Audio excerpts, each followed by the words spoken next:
আসসালামু আলাইকুম। আমাদের ভেতরে অনেকে আছে যারা রোজা রেখে সারাদিন আগের মতোই কাজ করতে পারে।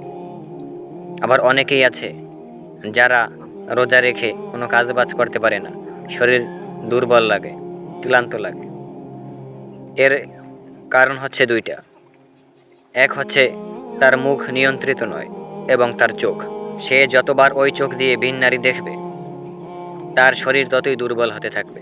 হযরত আব্দুল্লাহ ইবনে মাসউদ রাদিয়াল্লাহু তাআলা বলেন, প্রত্যেকটা গুনাহ মানুষের শরীরকে দুর্বল করে। এজন্যই কিছু লোক কোনো কাজবাজ না করেও তাদের ক্লান্ত লাগে এবং কিছু লোক সারাদিন কাজ করেও দিব্যি রোজা রাখতে পারে, তাদের কোনো সমস্যাই হয় না। রোজা রেখে শুধু খাওয়া দাওয়ায় সংযম হলে চলবে না, চোখের মুখের সব কিছুরই নিয়ন্ত্রণ করতে হবে।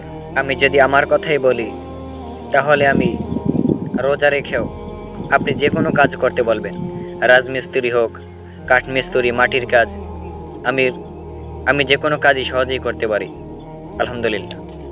আমি নিজেকে কোনো পীর অথবা অলি দাবি করছি না এখানে আমি শুধু আপনাকে বোঝাতে চাচ্ছি যে আপনি রোজা রেখে যদি গুনাহে লিপ্ত থাকেন, তাহলে আপনার শরীর দুর্বল হবেই, আপনার রোজা রাখতে কষ্ট হবেই।